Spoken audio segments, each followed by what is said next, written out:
오늘 주시는 하나님의 말씀은 누가복음 7장 47절에서 50절인데 하나님의 말씀을 봉독하며 주의 음성을 듣게 되기를 바랍니다. 이러므로 내가 내게 말하노니 그의 많은 죄가 사하여 줬도다. 이는 그의 사랑함이 많음이라. 사함을 받은 일이 적은 자는 적게 사랑하느니라. 이에 여자에게 이르시되 내 죄 사함을 받았느니라 하시니 함께 앉아있는 자들이 속으로 말하되 이가 누구기에 죄도 사하는가 하더라. 예수께서 여자에게 이르시되 내 믿음이 너를 구원하였으니 평안히 가라 하시니라. 아멘. 자리에 앉으시고요. 오늘은 성령 강림 주일입니다. 하나님의 성령께서 여러분들 마음속에 역사하시는 귀한 하루가 되기를 주님의 이름으로 축복합니다. 성령이 어떤 분에게는 불과 같이 임하고 어떤 분들에게는 비둘기처럼 임하고 어떤 분들에게는 기름 부음과 같이 임하는데 성령의 임재는 모든 믿는 자들에게 함께 하시는 것입니다. 오늘 이 성령의 임재를 여러분이 더 깊이 깨닫게 되시기를 주의 이름으로 축복합니다. 오늘부터 제가 성령 강림 주일을 맞아서 성령의 열매 시리즈를 설교하려고 하는데 오늘과 다음 주 아마 한 주 더 정도는 이 열매 자체를 설명하는 것 전에 조금 그 인트로덕터리 서론적인 설교를 하려고 합니다. 한 번에 서론적인 설교를 다 하려고 쭉 써봤더니 좀 내용이 너무 많고 또 이제 그 성령의 열매 시리즈가 안 되고 그래서 어쩔 수 없이 인트로덕터리 부분을 매 설교마다 앞에 조금씩 넣어서 설명을 하고 그 다음에 이제 설교 그 열매에 대해서 제가 여러분에게 조금씩 설교하도록 그렇게 하겠습니다. 제가 목회하면서 성령님의 역사, 성령의 충만과 관련해서 기도하고 기대하고 그리고 또 깨달았던 것, 그것이 조금 여러분에게 서론적인 설교 가운데 들어가겠습니다. 제가 제일 먼저 여러분에게 드리고 싶은 말씀은 성령의 강림과 관련해서 우리는 성령의 외적인 역사에 대한 기대를 조금 줄여야 되겠다, 그런 깨달음을 가졌습니다. 성령의 외적인 역사란 무엇이냐면 외부적으로 드러나는 역사죠. 예를 들어 기적, 표적, 능력, 귀신 쫓아냄, 병 고침, 이런 것들을 우리는 성령의 외적인 역사다 이렇게 말합니다. 근데 왜 성령의 외적인 역사에 대한 기대를 조금 줄여야 되겠다 이렇게 생각하냐면 우리는 보통 성령 강림 주일 그러면 오순절 마가의 다락방을 생각하죠. 당연한 일입니다. 주님께서 부활하고 나셔서 제자들과 함께 40일을 함께 하셨습니다. 그리고 승천하셨죠. 예루살렘을 떠나지 말고 아버지께서 약속하신 것이 임할 때까지 기다리라고 예수님이 말씀했고 예수님의 제자와 120명의 성도는 마가의 다락방에 모여서 열흘 동안 간절히 하나님 앞에 기도했습니다. 열흘 동안 간절히 기도하자 갑자기 하늘로부터 급하고 강한 바람 같은 소리가 났습니다. 바람이 아니고 바람 같은 소리가 났습니다. 그리고 각 사람 위에 불의 혀처럼 갈라진 무엇이 각 사람 위에 임재하는 것을 사람들이 보게 되었습니다. 사람들은 성령의 충만을 받게 되었고 각기 다른 방언으로 말하기 시작했습니다. 이 놀라운 성령의 충만을 경험한 제자들은 예루살렘 성전과 거리로 나가서 복음을 전하기 시작했고요. 그때 하루에 3,000명이 회개하고 주 앞에 돌아오는 역사가 생겼습니다. 제자들은 안진병이를 일으키기도 하고 기적을 행했으며 얼마 지나지 않아 예루살렘 교회가 탄생하게 되었습니다. 이게 성령 강림절의 모습이고 우리가 아는 성령 강림절입니다.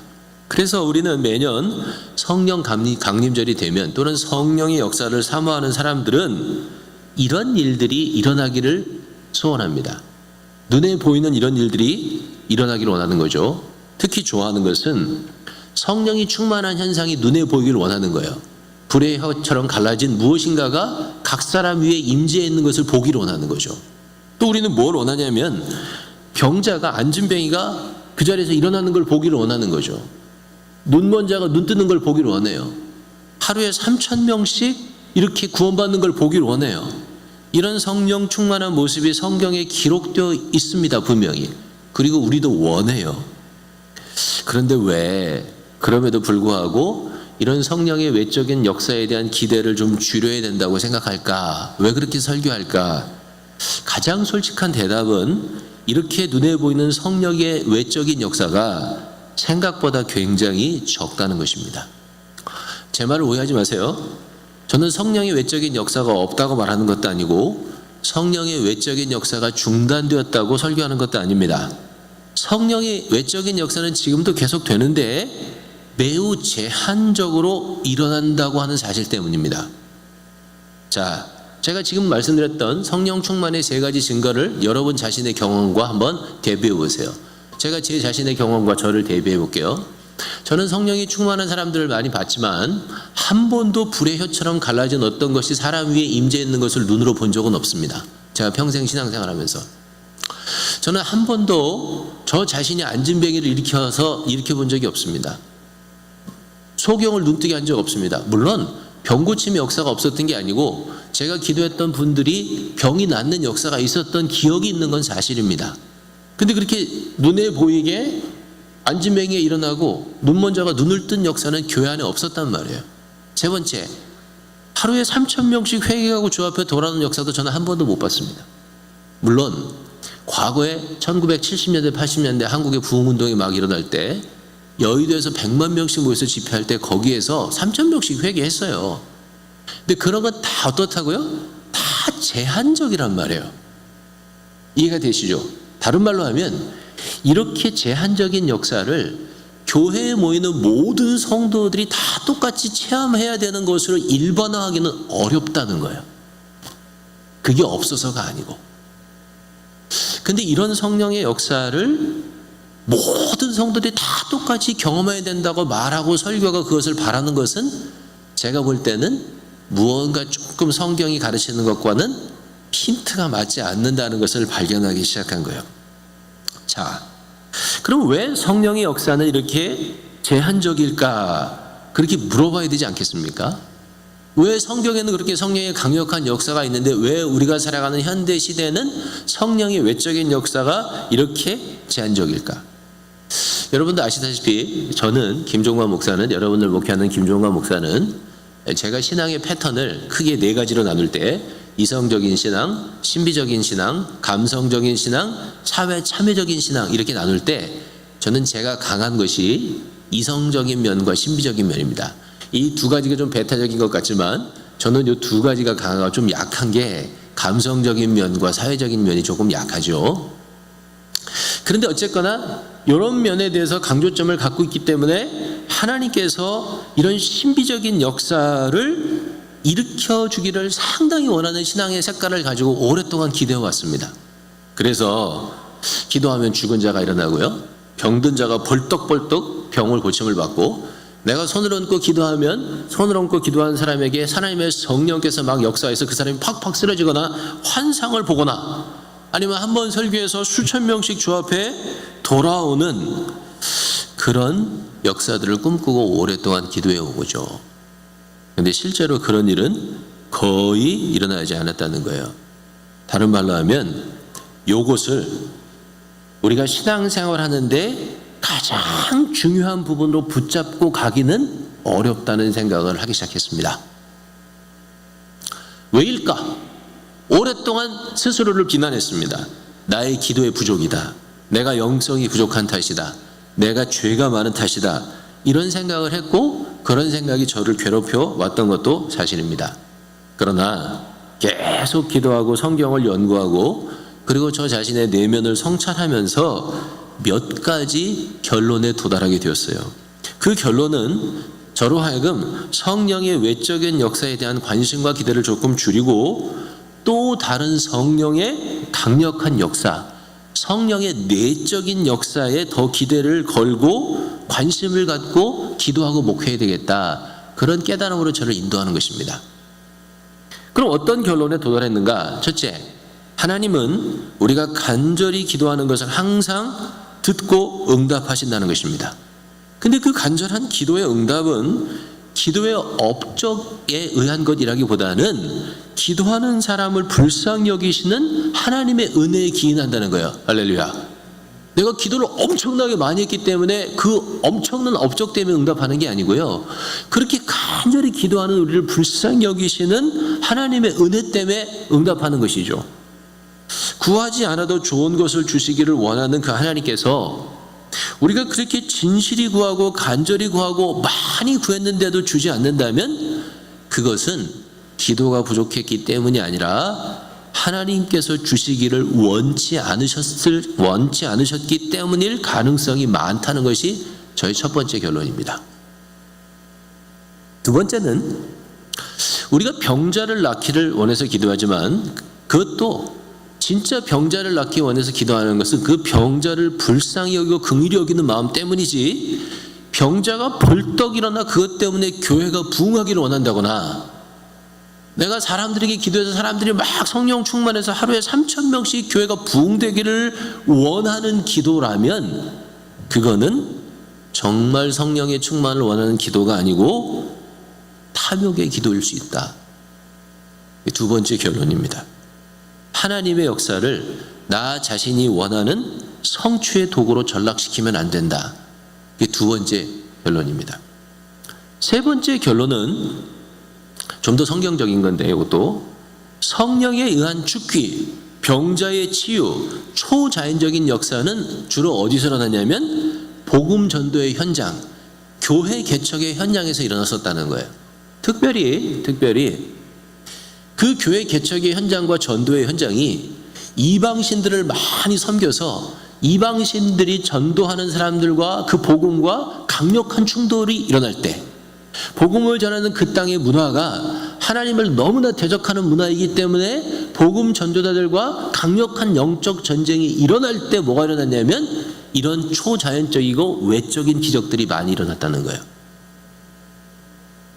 제가 지난주에 크레이그 오트라고 하는 사람의 선교신학이라고 하는 책을 읽었는데, 벌써 한 달째 읽고 있어요. 책을 천천히 읽어가지고 한 700페이지 돼. 이렇게 두꺼워요. 아주 읽는데 아주 정말 너무 어려워요. 근데 그 부분 중에서 이분이 아주 굉장히 복음적이고 저랑 신앙이 잘 통해요. 그래서 아주 제가 얼마나 읽으면서 은혜를 받는지 몰라요. 정말 읽는데 은혜가 돼요. 거기 보면 이 성령의 역사에 대한, 선교의 원동력으로서의 성령의 역사에 대한 기록을 쫙 써놨는데 제가 눈에 탁 띄는 한 부분이 있었어요. 그게 뭐냐면 이 부분이었어요. 하나님께서 일으키는 역사 가운데 특별히 귀신을 쫓아냈던 축교의 사역은 한 번도 믿는 성도들을 대상으로 해서 교회 안에서는 일어난 적이 없다는 거예요. 이게 눈이 이런 글을 읽을 때 막 벌쩍벌쩍 뛰는 거예요. 본래 그런 사건은 어디서 있었냐면 전도의 현장, 선교의 현장, 교회 개척의 현장에 있었지, 이미 기성교회가 된 교회 안에서는 그런 역사를 행한 적이 없다는 거예요. 성경에는. 하나님의 초자연적인 역사는 지금도 전도의 현장, 교회 개척의 현장, 선교의 현장에서는 강력히 일어나고 있어요. 일어나지 않는 게 아니에요. 그래서 만약에 지금도 우리가 하나님의 이런 초자연적인 역사를 사모한다면 우리는 하나님의 복음을 전하는 일들에 대해서 사단의 저항이 강력하게 일어나는 그곳으로 가면 그곳에서 하나님의 기적과 역사와 외적인 그런 하나님의 성령의 충만한 역사를 지금도 경험한다. 그게 제가 얻게 되는 세 번째 결론입니다. 네 번째 결론은 이런 성령의 강력한 외적인 증거가 드러나는 곳에는 사람들이 재산을 팔아서 전부 사도들 발 앞에 두거나 아나니아와 삽비라처럼 밭을 팔아들이다가 거짓을 해서 죽는 일도 생길 수 있고, 스데반이 돌에 맞아 순교하는 것과 같은 극단적인 성도의 헌신과 희생이 요청된다. 그게 제가 네 번째 결론입니다. 그리고 마지막 결론은 우리 신앙의 제1차적인 초점은 우리가 그리스도 안에 거하는 거라는 거예요. 성령의 외적인 역사가 우리 주변에 많이 일어나는 것이 우리 신앙의 1차적인 초점이 아니고 우리가 그리스도 안에 거하는 거라는 거예요. 근데 이 그리스도 안에 거하는 것은 뭐냐면 우리의 생각과 우리의 마음, 우리의 삶 전체를 하나님 앞에 굴복시키는 걸 말해요. 그리고 동시에 이것은 우리가 점점 더 그리스도를 닮아서 변화되어 가는 것을 의미합니다. 근데 그 일을 위해서 하나님이 우리 가운데 행하시는 일은 뭐냐면 성령의 내적인 역사란 말이에요. 왜 성령의 내적인 역사냐? 성령의 외적인 역사도 성령의 내적인 역사도 다 하나님의 역사입니다. 다 성령의 역사입니다. 그런데 성령의 외적인 역사는 주로 어디서 일어났어요? 교회를 개척하고 선교하는 데서 일어났어요. 성령의 내적인 역사는 주로 어디서 일어났습니까? 이미 구성된 설립되어진 기성교회 내에서 일어났단 말입니다. 왜 그러냐면 기성교회 내에서는 성령의 외적인 역사보다 성령의 내적인 역사가 훨씬 더 강력하게 필요하기 때문에 그렇다는 거예요. 왜 그러면 성령의 외적인 역사보다 내적인 역사가 기성교회는 더 강력하게 필요하냐? 그거는 왜 그러냐면 성령의 외적인 역사는 사람의 마음을 바꾸진 못한다는 거예요. 성령의 외적인 역사는 그것을 본 사람들이 참 놀라고 어떤 거기서 충격을 받고 그래서 하나님에 대해서 내가 내 삶을 드려야 되겠다. 그런 헌신을 하나님 앞에 드릴 수 있고 열성을 드릴 수 있지만 그 사람의 마음과 생각을 바꾸지는 못한다는 거예요. 마음과 생각을 바꿔서 그리스도 앞에 온전히 굴복하게 하는 일은 성령의 외적인 역사가 아니라 무엇 때문에? 성령의 내적인 역사 때문에 일어난다는 거예요. 교회를 세워가는 데는요, 이미 세워진 교회가 세워지기 위해서는 성령의 외적인 역사보다 뭐가 더 필요하냐면 성령의 내적인 역사가 더 필요하다는 거예요. 우리는 성경에도 볼 수 있지만 현대 기독교의 역사 가운데도 그런 일을 많이 봅니다. 적지 않은 목회자 사역자들이 성령의 외적인 역사를 많이 행하는 일꾼들로 사용됩니다. 근데 그 사람들이 그리스도를 따라가기보다는 사치하고 탈세하고 성적으로 죄를 짓고 심지어는 그리스도를 배반하고 스스로 메시아가 되어버리는 엄청난 배교의 죄를 짓는 것을 보게 됩니다. 성령의 외적인 역사가 없어서 그런 게 아니에요. 예를 들어 전통적으로 문선명, 박대선 다 예수 믿었던 사람들입니다. 얼마나 기적이 많이 나타나고 많이 행했는지 몰라요. 요새 이제 감옥에 간 이재록이라고 하는 사람도 있잖아요. 만민중앙 성결교회라고 예성에서 나온 이단이죠. 그 사람 그 성적인 문제 때문에 감옥 가잖아요. 그 사람도 그 사람 교회 안에 있던 사람들의 이야기를 들어보면 기적과 이적이 교회 안에서 굉장히 많이 일어났습니다. 그런데 문제는 뭐죠? 그런데 자기 자신은 그리스도 안에서 그리스도를 따르는 사람으로 마음과 생각이 변화되지 않는 거예요.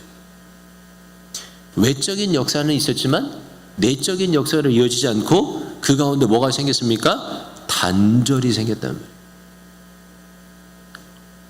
성령의 외적인 역사와 내적인 역사가 근본적으로 다른 것은 성령의 외적인 역사는 우리 밖에서 일어나는 거예요. 나에게 영향을 줄 수 있지만 나를 변화시키지 못해요. 성령의 내적인 역사는 성령께서 내 안에서 일으키시는 역사예요. 내 안에서 일으키시는 역사이기 때문에 나 자신을 근본적으로 바꾸는 거예요. 자, 여기에 또 다른 깨달음을 하나 갖게 되는데 그게 뭐냐면 우리가 성령의 외적인 역사를 굉장히 환영하지만 내적인 역사에 대해서는 저항하는 이유가 뭘까요? 만약에 그런 저항이 있다면 그거는 근본적으로 나를 바꾸려고 하는 하나님의 의도에 우리 육신이 저항하기 때문에 그런 것입니다. 밖에서 일어나는 건 다 좋다 이거예요. 기적도 좋고 표적도 좋고 수십 명이 교회 들어오는 것도 다 좋다는 거예요. 그건 웰컴이에요. 그런데 내 안에 들어와서 내 생각과 내 판단과 내 삶을 하나님이 개입하시는 것은 별로 관심이 없는 거예요. 그래서 성도들은 성령의 내적인 충만에 대해서는 별로 관심이 없고 그리고 또 기대하지도 않는 것은 아닐까 그런 생각을 해봐요. 근데 교회는요, 진짜 교회는 건물이 아니잖아요. 진짜 교회는 누가 교회입니까? 성도들이 교회란 말이에요. 이 교회가 진짜 교회답게 견고하게 지어져 가기 위해서는 사람들이 많이 모이는 것도 중요하지만 그거보다 더 중요한 것은 뭐예요?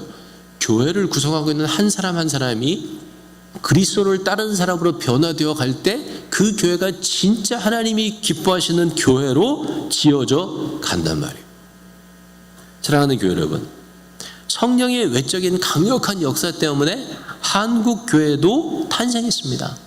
그렇게 개척 시대를 보냈습니다. 그 단계가 지나가면 그 다음에는 성령의 강력한 내적인 역사를 통해서 내면 세계가 변한 그리스도인들이 교회 안에 가득해야 되는 거예요. 그게 한국 교회가 당하고 있는 현실적인 아주 강력한 하나님의 요청이며 욕구인 거예요. 다솜교회도 마찬가지예요. 42년의 역사 가운데 우리는 그렇게 오랜 역사를 가졌지만 새빵살이하고 돌아다니면서 개척교회의 모습을 벗어버리지 못했던 시대가 있었던 거예요. 그때는 진짜 하나님의 기적과 역사가 필요했어요. 그리고 우리는 하나님의 기적과 역사를 가지고 이 교회 안에 들어왔습니다. 이 교회 안에 들어오자마자 우리는 어떻게 해요? 40년이라고 하는 역사 때문에 우리는 금방 기성교회의 모습을 갖추게 되어버렸어요.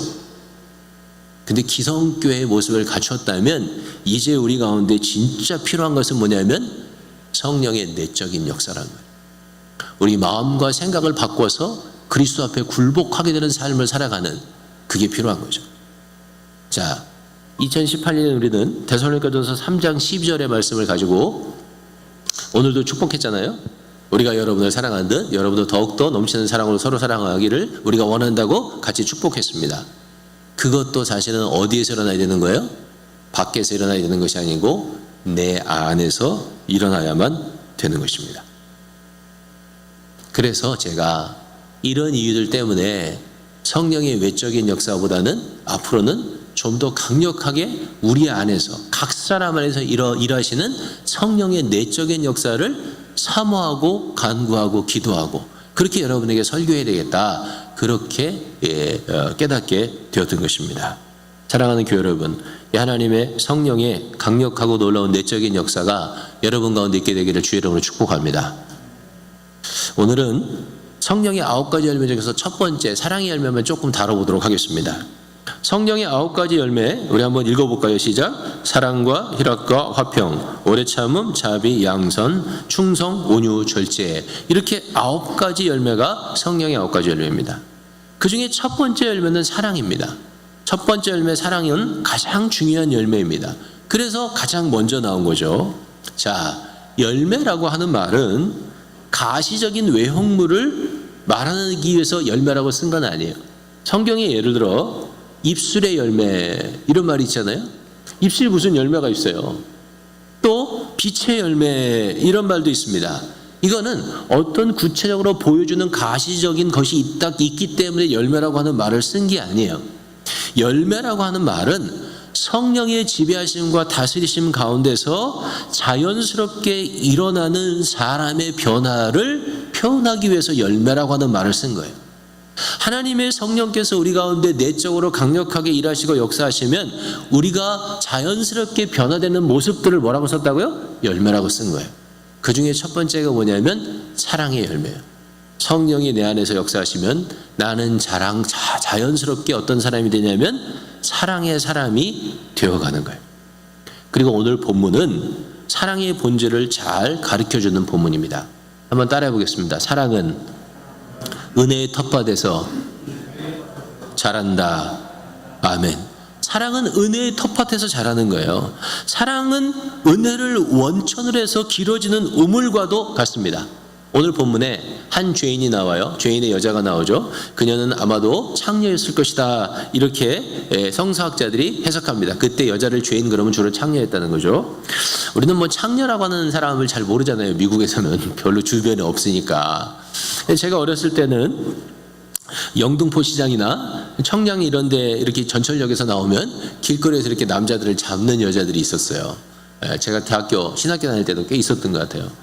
그래서 이제 그때 저녁 때 이렇게 그 전철 지하철역에서 나오면 그분들을 피해서 도망가는 것이 상당히 큰 숙제 중에 하나였어요. 왜냐하면 꽤 많은 사람들이 그 입구에서 이렇게 기다리고, 한때 많이 그랬거든요. 그래서 나오면 이제 달려갈 준비를 딱 하면서 이제 마음의 준비를 딱 하고 딱 나오자마자 요이 딱 그러고 이제 뛰어가는 거죠. 그렇게 해서 이제 피해 다녔던 기억이 지금도 있어요. 근데 사람들에게 그때도 가장 조롱받고 멸시받고 더럽게 취급되었던 분들이 그분들이 아닐까, 그런 생각을 해봐요. 그러면 2000년 전에는 어땠을까요? 아마 지금보다 더 멸시가 심했을 거예요. 그런데 예수님이 시몬이라고 불리는 바리새인의 집에 앉아서 식사를 하시는데 한 죄인의 여자 창녀가 들어온 거예요. 몰래 들어온 겁니다. 뒤로 들어왔다고 돼 있어요. 예수님 뒤로 들어왔어요. 그리고 예수님의 발 앞에 앉습니다. 눈물을 흘리면서 눈물로 발을 적셔요. 머리털로 그 발을 씻깁니다. 그리고 나서 그 예수님의 발에 향유를 부어요. 이거는 막달라 마리아가 부은 것과 다른데, 왜냐하면 이 사건은 어디서 있었냐면 이 사건은 베다니가 아닌 그 갈릴리에서 있던 사건이기 때문에 그래요. 자, 이 모습을 보고 시몬이라고 하는 사람이 굉장히 불쾌하게 생각을 합니다. 예수님에 대한 존경심이 떨어졌어요. 왜냐하면 여러분도 그렇잖아요. 제가 예를 들어서 어디 나갔는데 여러분이 좀 이상하게 생각하는 사람하고 어울린다 그러면 어떻게 돼요? 목사님이 저런 사람하고 어울려? 이런 마음이 들잖아요. 예수님이 저런 여자랑 어울려? 이런 마음이 딱 들었던 거예요. 시몬은 예수님에 대한 존경심이 사라졌고요. 예수님을 마음에서 힐난합니다. 이렇게 얘기하는 거죠. 예수님이 선지자인 줄 알았는데 저 여자가 어떤 여잔지도 모르고 저렇게 어울리고 가만히 내쫓지 않고 두고 보시는 걸 보니까 선지자가 아닌가 보다. 이렇게 마음에 비난하는 마음이 생긴 거예요. 그 마음을 아셨던 예수님이 시몬을 부르십니다. 그리고 이렇게 이야기를 하죠. 시몬아, 두 사람의 빚쟁이가 있었는데 한 사람은 500데나리온을 빚졌고 다른 사람은 50데나리온을 빚졌다. 근데 두 사람이 다 갚을 능력이 없어서 그 주인이 빚을 갚아 다 탕감해줬는데 하나도 없이 다 둘 다 탕감해줬다. 네 생각에는 두 사람 중에 누가 더 주인에게 고마워하고 주인을 사랑하겠느냐? 이렇게 물어봅니다. 자, 시몬이 생각을 해보니 둘 다 빚을 졌는데 둘 다 갚을 능력이 없어서 다 탕감해줬다면 당연히 누가요? 더 많이 탕감을 받은 사람이 더 많이 주인에게 감사하고 사랑할 것이라고 생각이 됐던 것입니다. 그래서 이렇게 얘기하죠. 많은 빚을 탕감받은 사람이 더 많이 사랑하지 않겠습니까? 예수님은 맞다고 말씀하시고 그 창녀를 감싸시면서 이렇게 얘기하십니다. 누가복음 7장 47절 읽어볼까요? 시작. 이러므로 내가 내게 말하노니 그의 많은 죄가 사하여졌도다. 이는 그의 사랑함이 많음이라. 사함을 받은 일이 적은 자는 적게 사랑하느니라. 예수님은 그녀의 많은 죄가 사해졌다. 그리고 그녀의 많은 죄가 사해졌다고 하는 사실은 그녀의 사랑함이 많음을 보면 알 수 있다. 이렇게 얘기하는 것입니다. 보세요. 예수님께서 말씀하시는 것은 우리 죄를 사하는 것이 우리가 사랑하기 때문에 사해진다고 말하는 건 아니에요.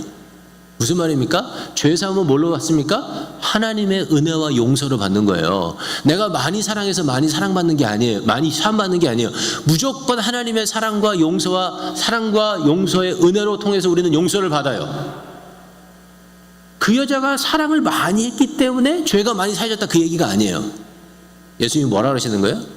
그녀가 많이 사랑하는 것을 볼 때 그녀는 많은 죄를 사함받았던 것을 깨닫고 감사하고 있다 그 말이란 말이에요. 여러분과 저도 똑같아요. 우리가 하나님을 많이 사랑해서 우리 죄가 다 탕감받는 거 아니에요. 우리는 어떻게 해요? 우리는 하나님의 은혜로만 사함을 받아요. 그런데 만약에 우리가 하나님을 많이 사랑하는 삶이 있다면 그거는 뭐예요? 내가 하나님 앞에서 큰 죄를 사함받았다고 내가 믿고 느끼고 있다는 거예요. 그게 뭐를 통해서 드러나요? 하나님을 사랑하는 것을 통해서 드러난다는 거예요. 사랑은 어디서 샘솟았습니까? 은혜에서 샘솟은 거예요. 용서하면서 샘솟은 거예요. 우리가 죄 용서 받았다고 하는 것을 가르쳐 주시는 분은 누구뿐이 없냐면 성령뿐이 없으세요. 그래서 그거는 성령의 역사가 되는 거예요. 성령만이 우리가 죄인인 것을 가르쳐 주세요. 성령만이 우리로 하여금 예수를 주로 부르게 하세요. 성령만이 우리로 하여금 예수 그리스도의 거룩한 피로 우리가 사함받았음을 느끼게 해주세요. 그게 성령의 역사예요. 하나님의 성령이 우리로 하여금 우리의 죄의 큰 죄가 사함받았다고 하는 것을 더 크게 느끼게 하실수록 우리는 어떻게 해요? 사랑함을 더 많이 드리게 돼요. 이 여인은 지은 죄도 실제로 컸지만 사실은 어떻게 해요? 하나님 앞에서 모르는 거예요. 어쩌면 바리새인 시몬의 죄가 더 컸을 수도 있어요. 단지 이 여인은 어떻게 해요? 자기가 큰 죄를 사함받았다고 하는 것을 성령의 역사로 깨닫고 있었던 거예요. 그래서 그녀의 사랑함이 많은 거예요. 성령의 열매로서의 사랑은 은혜를 깨닫는 데서부터 시작되는 거예요. 은혜를 내가 깊이 깨달으면 깨달을수록 사랑은 커져요. 그리고 이 사랑은 두 가지의 사랑으로 나타나는데 하나는 하나님을 향한 사랑으로 나타나요. 하나님을 향한 사랑은 아주 즉각적이며 직접적입니다. 우리도 다 하나님을 사랑하는 사랑 때문에 여기 나왔잖아요. 그래서 하나님을 찬양하고 하나님 앞에 예배하고 하나님 앞에 헌금 드리잖아요. 왜 그렇습니까? 나를 사주신 하나님의 사랑에 감사해서 하나님 앞에 나와서 예배하고 헌금하고 그리고 또 우리의 삶을 드린단 말이에요. 즉각적이고 자연스러워요. 그런데 사랑이 이웃을 향할 때에는 그렇게 자연스럽지가 않습니다. 하나님의 사랑을 경험한 자들에게 예수님은 이웃을 사랑하라고 명령하세요. 너희 원수를 사랑하며 너희를 박해하는 자를 위해서 기도해라. 왜 그렇게 말씀했을까요? 네가 은혜를 체험해서 하나님의 사랑에 감사해서 그 사랑을 갚으려고 하는 자라면 예수님은 뭐라 그러세요? 그 사랑이 어디로 퍼져나가야 된다고? 이웃에게 퍼져나가야 된다고 가르치시는 거예요. 근데 이웃에게 가는 것은 쉽지가 않아요. 왜냐하면 그게 본성적이 아니기 때문에 그래요. 어떻게 원수를 사랑하는 것이 내 자연적인 본능에 맞겠어요? 맞지 않습니다. 그거는 어려운 일이에요. 어렵기 때문에 그것은 결국 어떻게 돼요? 나 자신의 본능을 반하고 감정을 거스려야만 가능한 게 이웃사랑이에요. 그래서 이웃사랑은 내 사랑으로 하는 게 아니에요. 이웃사랑은 성령의 역사로 하는 거예요.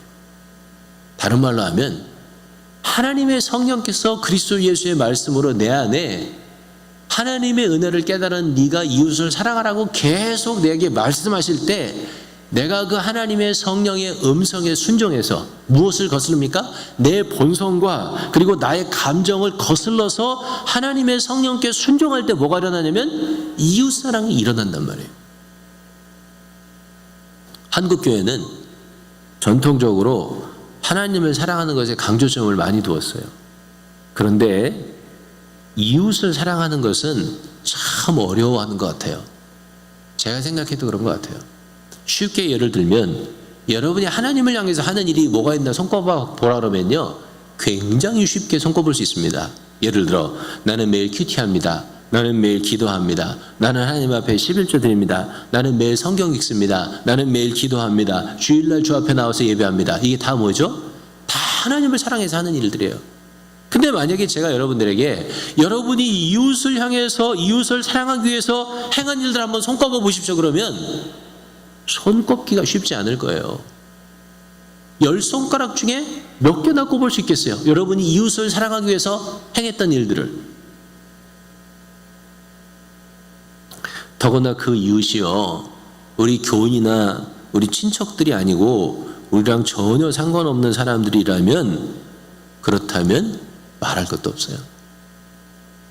우리가 성령의 열매인 사랑의 열매를 거두려면 하나님의 성령이 내 안에서 역사하신다는 것을 믿는다면 행함과 진실함으로 사랑하라고 촉구하시는 성령의 재촉하심에 순종해야 돼요. 그래서 사랑하는 교회 여러분, 오늘 오후에 있는 물된 동산에 좀 많은 분들이 봉사하기를 원해요. 좀 더 적극적인 마음으로 주변의 사람들을 여러분이 돌아보면 좋겠어요. 미얀마 교회 같은 소수민족 교회들, 우리 주변에 있는 많은 비자립 교회들, 시청, 관공서, 경찰서, 소방서 같은 공공서비스에 종사하시는 분들을 남선교회별로, 여선교회별로 적극적으로 돌아보는 사역이 교회 가운데 일어나게 되기를 주님의 이름으로 부탁하고 축복합니다. 그렇게 돼야 된단 말이에요. 네? 사랑의 반대가 뭡니까? 미움이잖아요. 그죠? 또 다른 반대말이 있다 그러죠? 그게 뭐죠? 무관심이란 말이에요. 우리가 이 교회 들어온 지 1년 넘었습니다. 1년 넘었는데 한 번도 미얀마 교회 가본 적이 없는 거야. 아이고, 뭔 사랑을 한다고 말을 하겠어요. 그래가지고 우리 교회에서 1년 넘게 물된 동산이 모였습니다. 한 번도 안 가본 거야. 무슨 그리스도의 사랑이 그 안에 거하는 거겠어요. 그렇다면 예담 어르신들이 토요일마다 70세 넘으신 분들이 모여서 성경 공부합니다. 한 번을 와서 봉사를 못해. 사랑 말을 하지 마세요. 그렇게 하려면. 여러분 꾸짖는 거예요. 나 꾸짖는 거 별로 안 좋아하는데 꾸짖는 거예요. 예? 여러분만 꾸짖는 게 아니고 저를 꾸짖는 거예요. 우리 힘으로 하려 하지 말고 우리 안에 주님의 죄사함에 감격과 감동이 있다면 그 은혜에 의지해서 성령께 순종하면 돼요. 하나님을 사랑해서 그 하나님께 예배하고 찬양하러 나왔다면 네 이웃을 좀 사랑하라고 하는 우리 주님의 음성에 순종하면 되는 거예요. 그 음성에 순종하면 성령이 도와주시는 거예요. 나는 할 수 없지만 내 감정, 내 본능은 그게 어렵지만 하나님의 성령이 그렇게 할 수 있도록 나를 이끌어 가시고 도와주시는 거예요. 그래서 그게 뭐가 되냐면 성령의 열매가 돼요. 시간이 없습니다. 돈이 없습니다. 여유가 없습니다. 그렇게 말하지 말고 성령께 순종하겠습니다. 이렇게 해야 성령의 열매가 거치는 거예요. 한국에 컴패션이라고 하는 선교단체를 이끌어가는 목사님이 계시는데 그분의 이름이 서정인 목사님이세요. 그분이 책을 하나 쓰셨는데 책 제목이 고맙다예요. 고맙다. 고맙다는 하나님이 이 땅을 보시고 컴패션을 이렇게 어렵고 힘든 아이들 돕고 그러는 기관이잖아요. 근데 어렵고 힘든 아이를 이렇게 하나를 보듬켜 안고 그럴 때 하나님이 보시고 고맙다 그런다 그래서 책 제목이 고맙다예요. 저는 다 읽어보지 못하고 어떻게 이제 다른 목사님의 설교를 우리 그 월간 목회에서 이렇게 읽다가 이분의 이야기를 접하게 돼서 그 책을 좀 찾아보고 그랬어요. 근데 거기 있는 그분의 간증이 오늘 설교와 좀 연결이 돼서 감동이 있어서 여러분에게 좀 소개하고 설교를 마치려고 그래요. 서 목사님은 백혈병을 앓고 있는 한 여자아이를 위해서 골수를 이식하게 되었답니다. 꽤 오래전의 일이에요. 그래서 지금은 골수를 이식하는 게 굉장히 안전하고 쉬웠는데 그때는 골수 이식을 하려면 일주일 동안 병원에 입원을 해야 됐고 전신 마취를 하고 골반에다 구멍을 내서 주사기로 골수를 채취해야만 했던 때였습니다. 백혈병을 앓는 한 여자아이를 위해서 이 목사님이 골수를 주기로 한 거예요. 그런데 수술하다가 조금 어려운 일이 생겨서 의료사고가 나서 죽을 뻔한 위험을 겪었어요. 그러나 감사하게도 회복이 되었고 골수를 이식받은 아이도 건강한 것처럼 보였대요. 그런데 그때부터 5개월이 지나자 아이의 병이 재발했다고 하는 연락이 왔답니다. 문제는 골수 기종을 다시 해달라고 하는 요청이었는데 이 아이가 이제는 다른 사람의 골수를 받을 수 없고 오로지 서 목사님의 골수만 받을 수 있는 형편이었다는 거예요. 근데 목사님이 망설이게 됐어요. 왜냐하면 지난번에 사고도 있었고 또 골수를 이번에는 이식을 해도 치유될 수 있는 확률이 1%뿐이 안 된다고 하는 거예요. 그러자 아내가 반대를 했습니다. 아내가 반대 안 했겠어요? 당연히 반대했겠죠. 매제가 의사였는데 의사였던 매제도 반대를 했대요. 그래서 서 목사님이 이번에는 이식을 못 해주겠습니다. 그렇게 병원에 통보를 보냈답니다. 근데 한편에서는 계속 부담감이 남아있는 거예요. 그래서 만나는 사람들마다 유도 질문을 자꾸 하게 됐대요. 그래서 안 하기를 잘했다고 하는 이야기를 듣고 안정을 찾으려고 하는 거죠. 사람들은 다행히 목사님 잘하셨어요. 어떻게 2번이나 하겠어요. 목사님이 1%뿐이 확률이 안 된다는데 목사님 건강도 생각하셔야죠. 잘 결정하셨습니다. 이렇게 위로를 받았답니다. 그러던 중에 에콰도르라고 하는 나라에 비전 트립을 가게 됐는데 그곳에서 우리 미국에 있는 워싱턴 중앙장로교회 박 장로님이라고 하는 분을 만나서 똑같은 이야기를 했대요. 또 한 번 더 이제 안정감을 찾고 싶어서 그렇게 이제 간증 겸 얘기를 했는데 근데 이 장로님이 목사님 기증하시죠 이러더라는 거예요. 너무나 깜짝 놀랐대요. 그랬더니 박 장로님이 이렇게 자신의 경험을 얘기했는데 제 아이가 백혈병으로 오래전에 세상을 떠났습니다. 제가 경험을 해봐서 아는데 그 아이의 부모의 심정은 말할 수 없이 힘들 것입니다.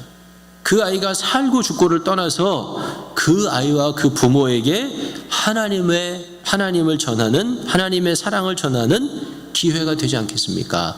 그렇게 말씀하시더래요. 서 목사님이 호텔로 돌아와서 답답하고 걱정스러운 마음으로 하나님 앞에 엎드려 기도했답니다. 그때 하나님이 이렇게 말씀하셨대요.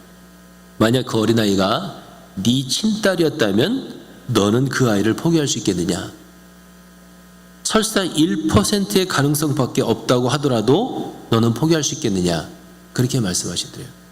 망치로 머리를 얻어맞은 기분이었답니다.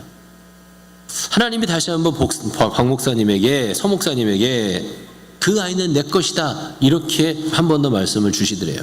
자, 이제 와서 생각이 바뀌었다고 말하기가 굉장히 쑥스럽고 민망해서 목사님이 편지를 썼답니다. 솔직하게 썼대요. 나는 자원하는 마음도 없고 숭고한 동기도 없었습니다. 그렇게 쓰기 시작하는데 그 어린아이 엄마 아빠의 마음이 생각나면서 그렇게 눈물이 쏟아지더래요. 그래서 편지에다가 부끄러운 목사 이렇게 편지 제목을 쓰고 이렇게 골수이식을 하겠다고 솔직하게 편지를 썼답니다. 그리고 마지막에 편지 맨 마지막에 우리 예수님께 매달립시다. 아이가 죽고 사는 것은 하나님이 정하셨다고 믿습니다. 우리 예수님을 붙잡읍시다. 그렇게 편지를 썼다는 거예요. 한국에 돌아간 이후에 병원에 바로 가서 이식 준비를 했는데 애 엄마한테 답장이 왔어요. 5장이나 되는 편지를 보냈대요. 편지에 장마다 다 눈물이 떨어진 거야. 우리 애가 무균실에서 너무 고통스러워하고 있어서 답장도 이렇게 늦었습니다. 목사님 한 번도 아니고 2번이나 골수 이식을 해주셔서 너무나 감사합니다. 저는 목사님이 얘기하는 예수님이 누구인지는 모르지만 저도 매달리겠습니다. 저도 기도하겠습니다. 그렇게 답이 왔다는 거예요. 어머니의 간절한 매달림과 기도에 하나님의 응답이 있었어요. 골수를 이식받은 그 딸은 1%밖에 안 되는 가능성을 기적으로 만들었고 지금까지 건강하게 살고 있답니다. 그리고 온 가족이 다 예수를 영접하고 교회에 다니고 있으며 그 아이의 아버지도 다른 아이한테 골수 이식을 해줬다 그래요.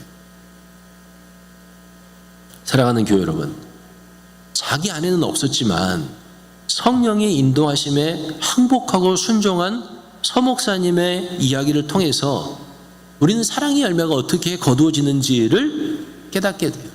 그리고 그 사랑의 열매가 어떻게 확증되어지는지도 우리는 알게 돼요. 우리가 정말 하나님의 은혜로 우리의 많은 죄가 사해졌다고 우리가 믿는다면 정말 하나님 앞에 사랑을 표현하세요. 감사를 표현하세요. 그러나 거기에 머물지 말고 우리 안에서 우리를 재촉하시는 성령의 음성에 귀 기울여야 돼요. 자꾸 안 하려고 그러지 말고 자꾸 무관심하려고 그러지 말고 내가 어떻게 해서라도 그리스도의 사랑을 조금이라도 더 성령께 순종해서 나를 드려야 되겠다. 그렇게 할 때 우리 안에서 나를 변화시키시는 하나님의 강력한 역사를 우리가 보게 될 거예요. 그 역사가 여러분과 제 안에 우리 교회 안에 충만할 수 있게 되기를 주님의 이름으로 축복합니다. 우리 같이 오늘 말씀을 생각하면서 우리 찬양을 한 곡 하고 마지막 찬양 드릴 텐데 시간이 없지만 꼭 하고 싶어요. 사랑의 열매라고 하는 찬양인데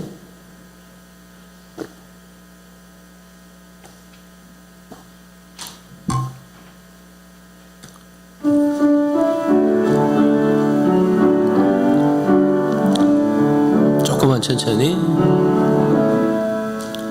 주님의 사랑이 당신을 통해 온 세상 가운데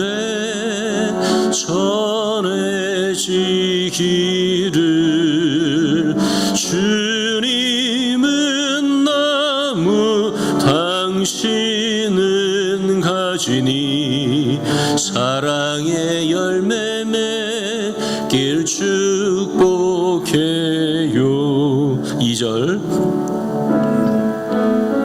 주님의 축복이 당신을 통해 온 열방 가운데 흘러가기를 주님은 나무 당신은 가지니 사랑의 열매 맺길 축복해